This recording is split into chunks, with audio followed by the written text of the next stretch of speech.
The whole idea, the whole idea of this seminar is to create more demand for your office. So, what does that mean? Well, obviously, we want to make sure that there's people wanting our services. We want to be what we call oversubscribed. In other words, waiting list practice. CJ Mertz used to have his company was waiting list practice. So do whatever you need to do to create a incredible demand in your community so people want to come and see you before anybody else.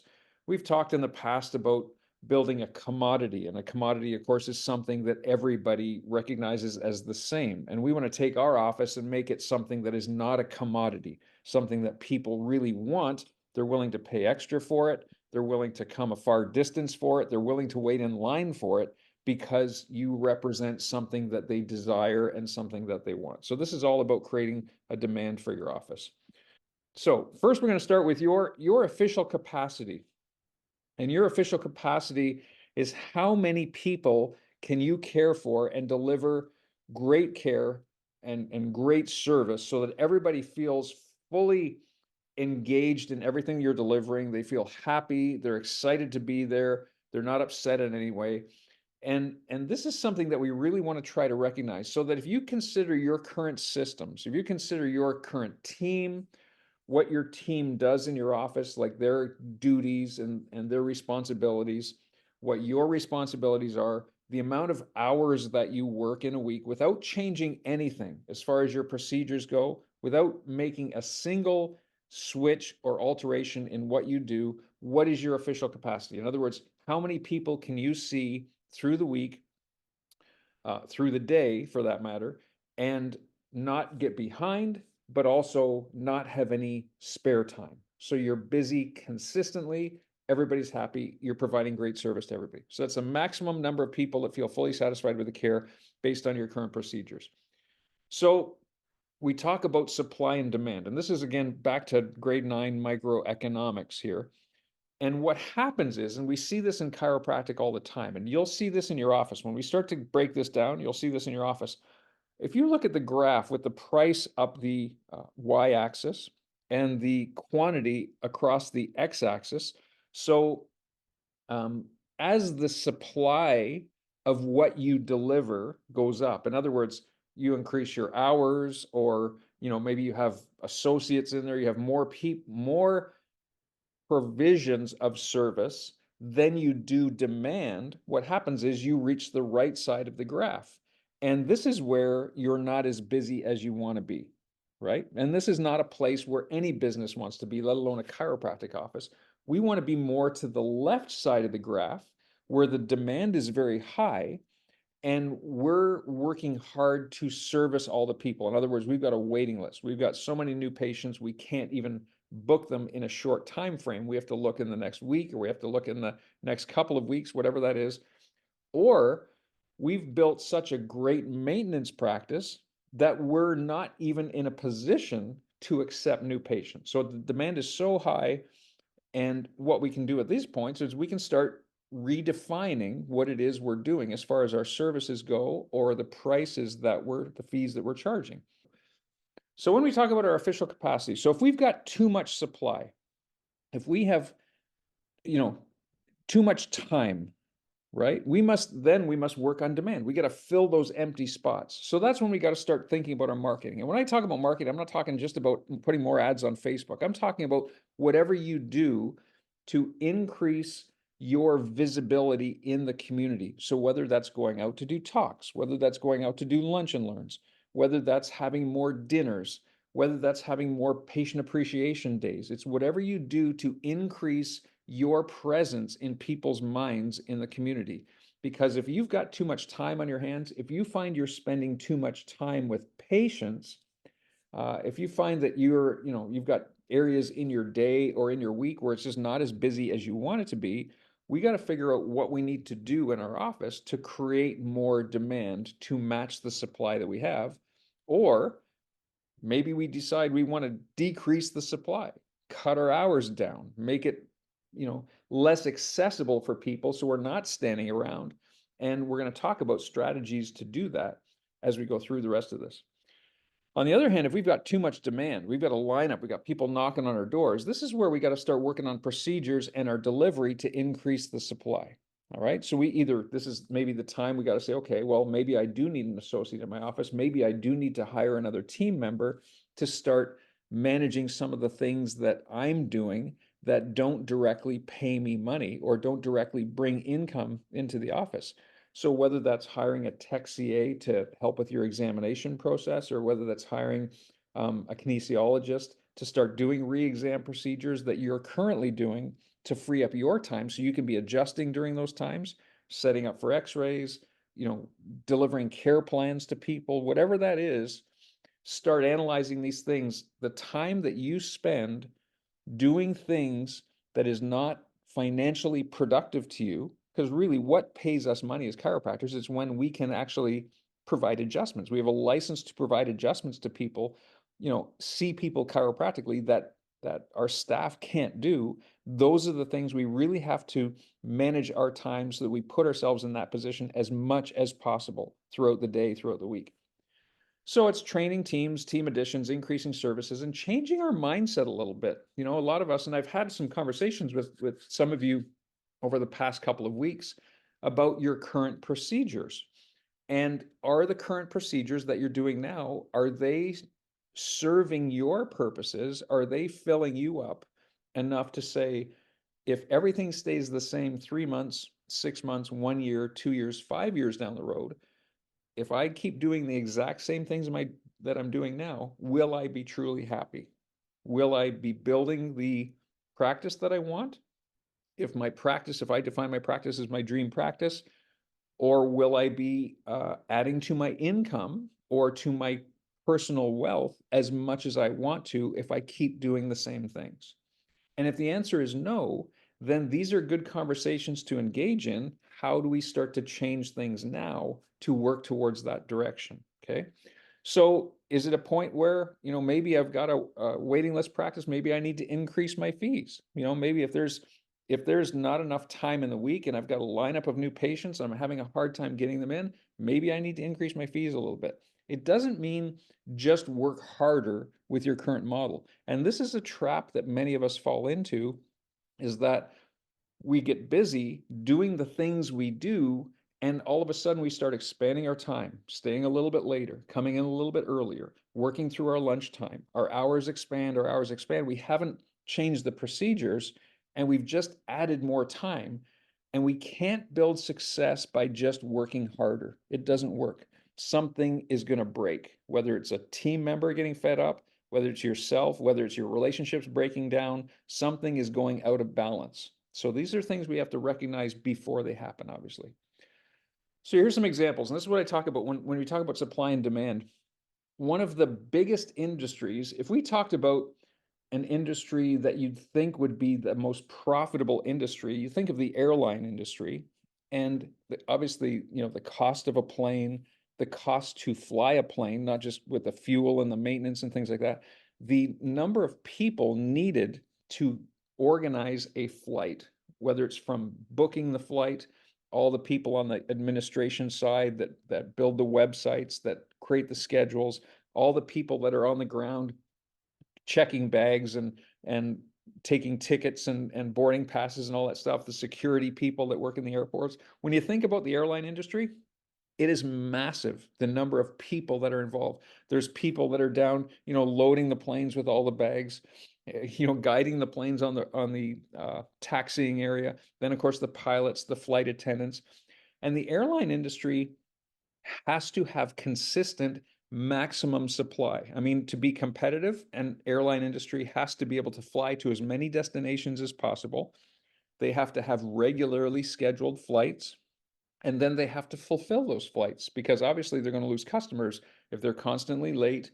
If they're constantly canceling flights, they're going to lose customers.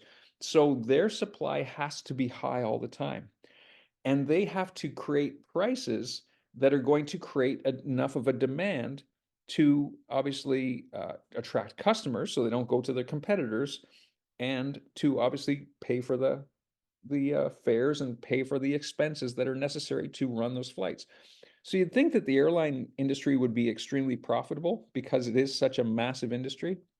But in a good year, if an airline company profits between 3 and 5%, that's a good year.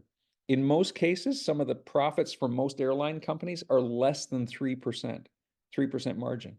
And so it's pretty, I mean, that's pretty minimal when you think about it. On the other hand, you take a company like Rolex, and this is just the opposite end of the spectrum. Rolex has positioned themselves as the watch to have. And it's really become a measurement. It's almost like a reward of status. Rolex is not known for their great watches as far as keeping time. In other words, you don't buy a Rolex watch because you want to keep good time. They constantly don't keep good time. Their customer service is terrible. There's a waiting list. So if you're buying a Rolex right from the company, typically it's about a 12 to 18-month wait to get the watch that you want. And so they've positioned themselves by hiring prestigious people to be ambassadors of the brand. So in other words, they position their brand as being something very prestigious. So you look at people, especially in the sporting world, Roger Federer, Jack Nicklaus, Tiger Woods, Arnold Palmer, they were all Rolex ambassadors.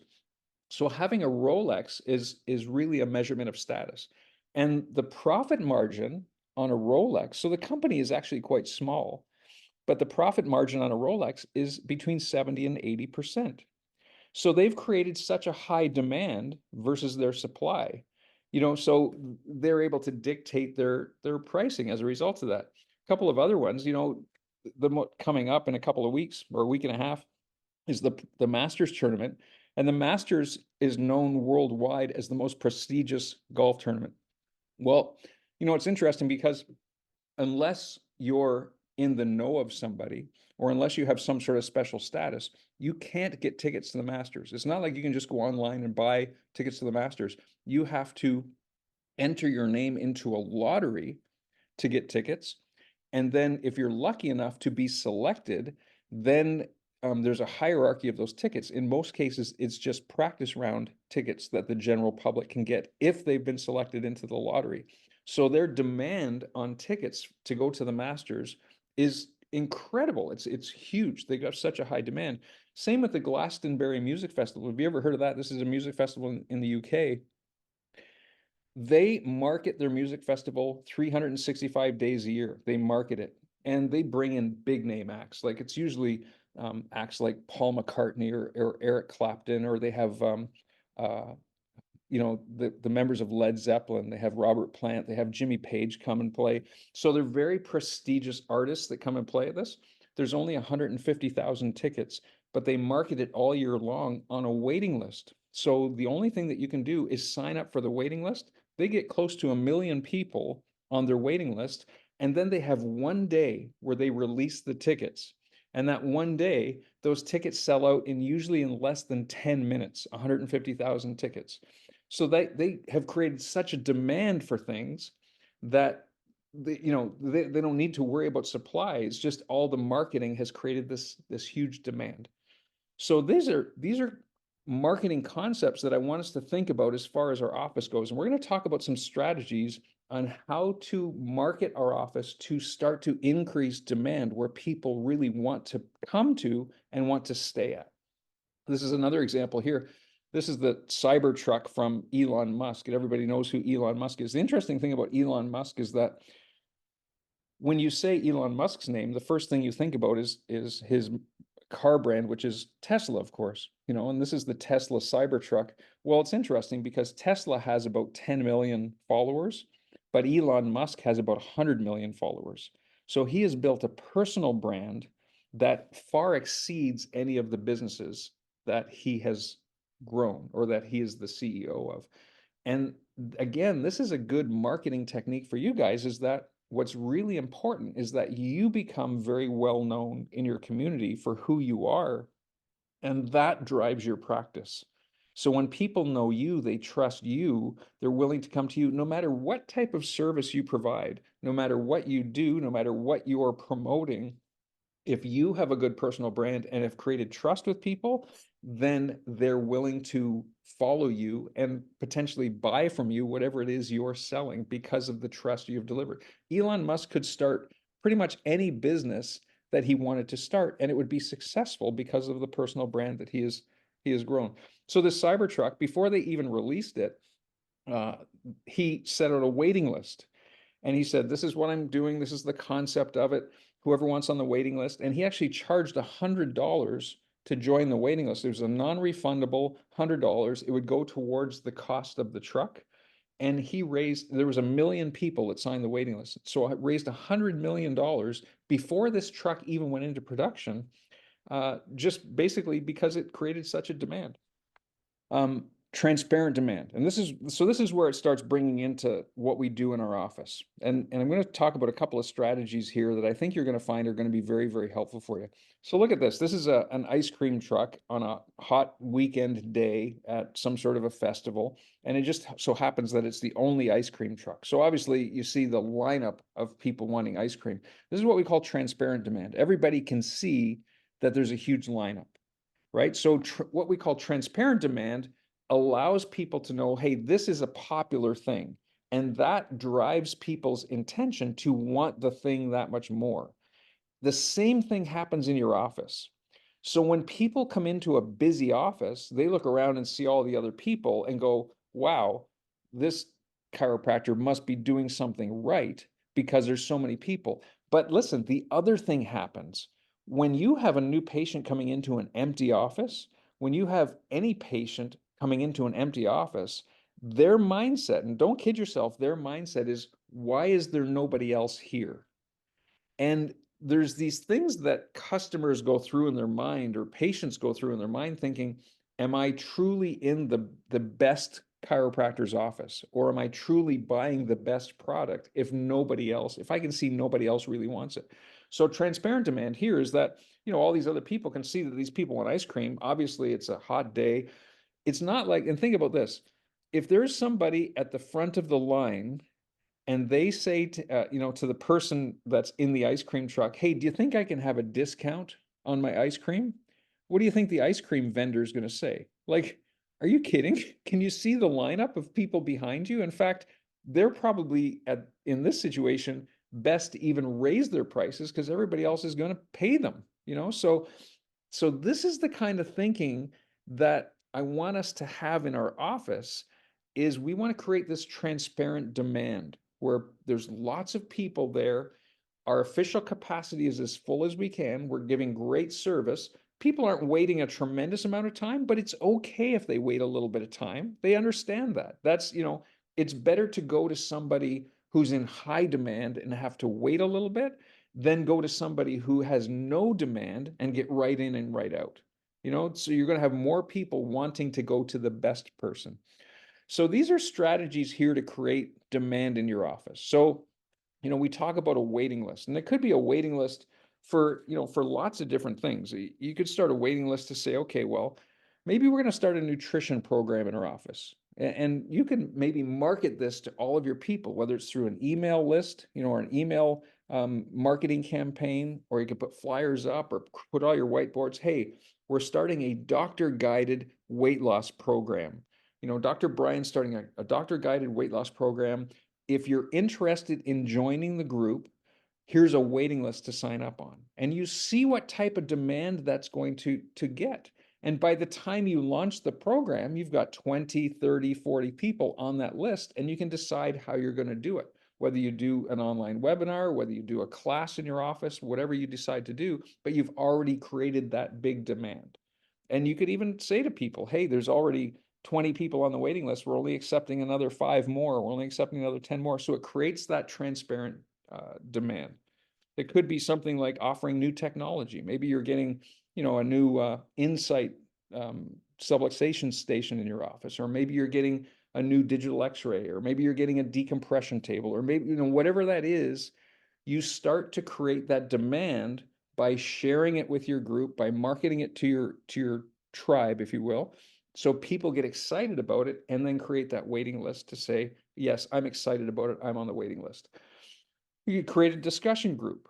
So whether that's a Facebook group or a WhatsApp group or use the app School. I mean, these are all very popular apps to create a discussion group. It could be a free group or it could be a small monthly fee that you start to charge.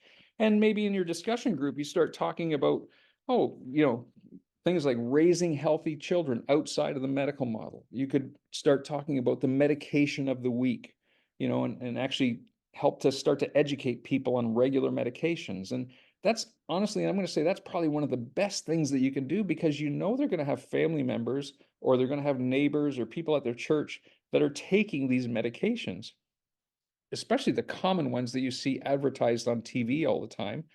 And if you give them tools and ammunition to be able to talk about those medications and the side effects very intelligently, that is huge for those people. And that's a great tool for you because that will help them to be able to refer those people into your office to start to get life-saving chiropractic care.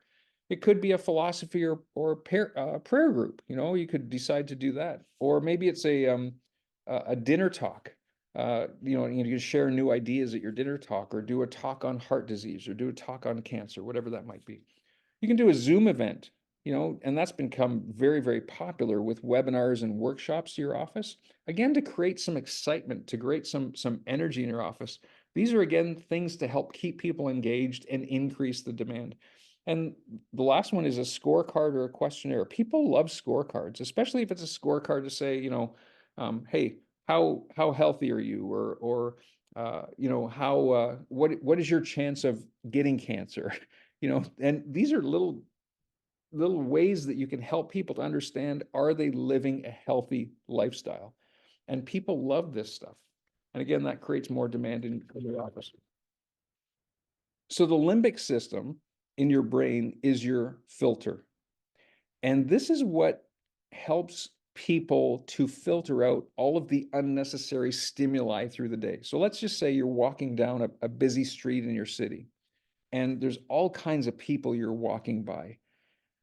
You're focused on where you're going. You're focused on obviously avoiding bumping into people. So your limbic system is filtering out all of the other stimuli that you're walking past. And if you got down to the end of that busy street, you've walked for 15 minutes down that busy street, and somebody asks you, can you describe all the people that had a blue sweater on, or a pair of jeans on? Your limbic system has filtered all that stuff out.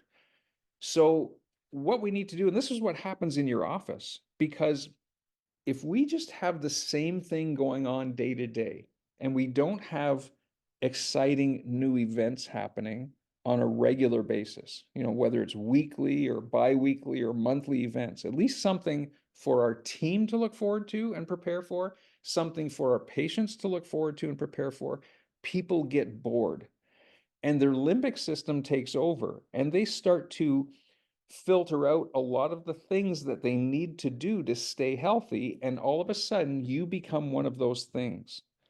So people get bored of coming in with the day-to-day thing, especially if they're coming in regularly. Chiropractic is one of the biggest victims for limbic system filtering because people get bored. So having things in your office that constantly keep people engaged, that constantly keep people excited is vital for your retention. So it could be something like, giving away free things. You could have random raffle draws. We used to have a referral draw of the month. And there was one year we gave away a bike, it was a May giveaway for people who referred somebody in. They would receive a draw, their name in the draw for a bicycle. It could be a free course. It could be a gift or a gift certificate. Maybe it's a free massage or something like that. Or maybe it's a gift certificate on product, $25 off product for referring somebody, or being engaged in somebody, or signing up for the dinner. Everybody gets a $25 gift certificate on product. So, there's all kinds of different ways to do that, but to create some sort of an excitement around that and a stimuli to become more engaged is really worthwhile. Create a familiarity. Build trust in your community. Again, this is building your personal brand. So being engaged or being involved in groups. One of the things that BJ did, although he's growing a profession, and of course he was building a school and everything that surrounded that, but BJ was involved in everything. He was involved in so many different clubs and so many different organizations for the purpose of gaining a name and gaining a popularity. He was building his personal brand. His green books were all basically like, if you interpreted the green books now, it would be millions and millions of social media posts. That was building his philosophy. That was basically his way of reaching out to the public to say, this is what I represent. This is what I'm all about. So look for ways that you can start creating a familiarity in your community and grow your tribe. Your immediate tribe is the people that come into your office, but your mindset should be that your bigger tribe is 20 times more than your official capacity. So if you're a person who's seeing 400 people a week, then take 20 times that. 8,000 people should be your official tribe. So look for ways to try to get in touch or get your hands on or get in front of at least that number of people. So whether like that, like I say, whether that's throughout going out doing talks or doing lunch and learns or doing community dinners, whatever that might be, social media posting, growing a YouTube channel, whatever that is, to get yourself and get your name in front of people, that's building your tribe and that's building your personal brand. People decide to buy based on three things. And I want you to consider this when you're doing your doctor's report, when you're doing any type of talks, and even when you're doing your normal day one, day two, day three one-on-one interactions. People buy on the three things and in order. They buy based on emotion. So your doctor's report should have emotion. How do you create emotion? It's stories, whether it's personal stories, testimonial stories. Build your teaching into a story to create emotion on where somebody was, the challenges they came through, how they conquered, and the outcome of that story. And build in those objections and objection management through that story. That's one of the best ways to get people triggered to say yes when you put the care plan in front of them. The second one is fear. So fear of missing out, the FOMO and the scarcity, like, we're only able to accept the next 8 new patients this month. And after that, that's it. So putting scarcity on certain things gets people triggered to say, okay, I don't want to miss out on this. If I'm on the edge, if I need to think about it, but there's that scarcity thing there, that sometimes is enough to drive me over the edge to say, yes, I want this. And the third thing that people buy in is logic. So what happens is most of us over the time is we start to get so logical and we need to feel like we're explaining ourselves, whether it's our table talk, the day-to-day table talk with people, or even in our doctor's reports, we start basing things on logic and we start talking about all the analytical and technical things that we do. And that's the third level that people make a decision on.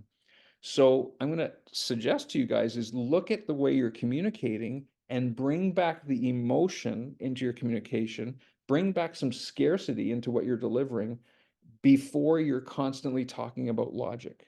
Strategies to create supply. So mindset.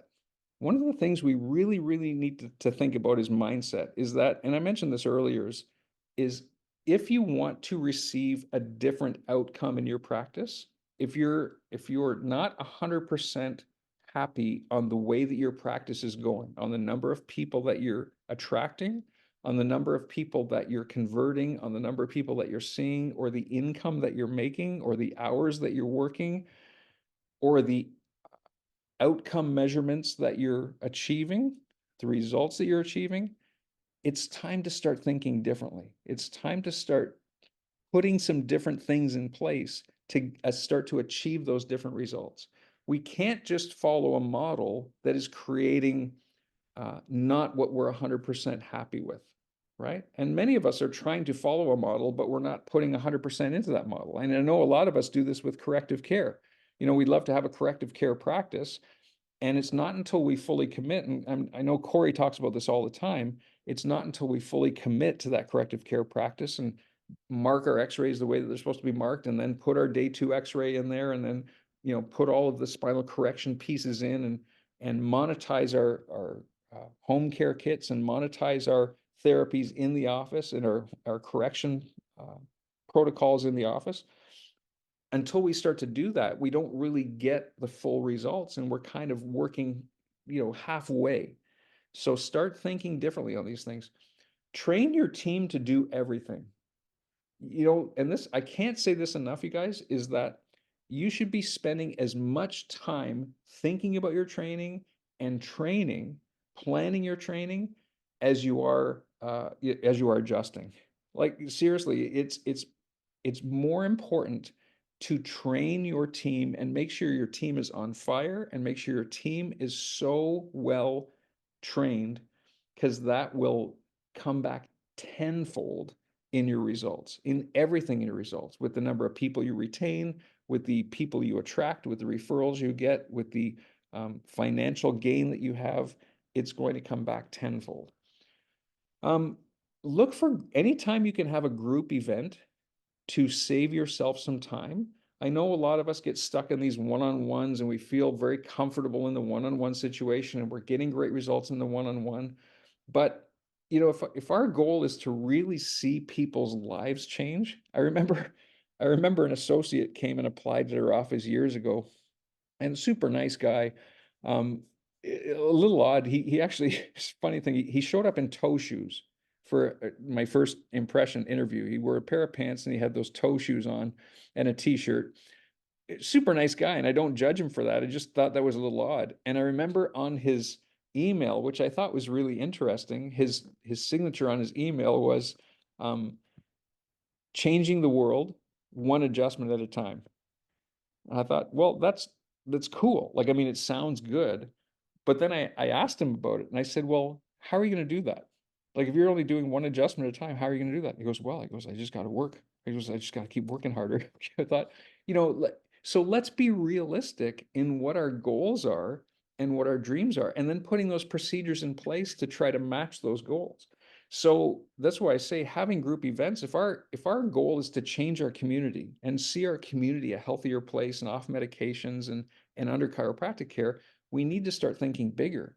So, having options for massive amounts of, if somebody drove a bus of new patients into your office this afternoon, could your team handle it?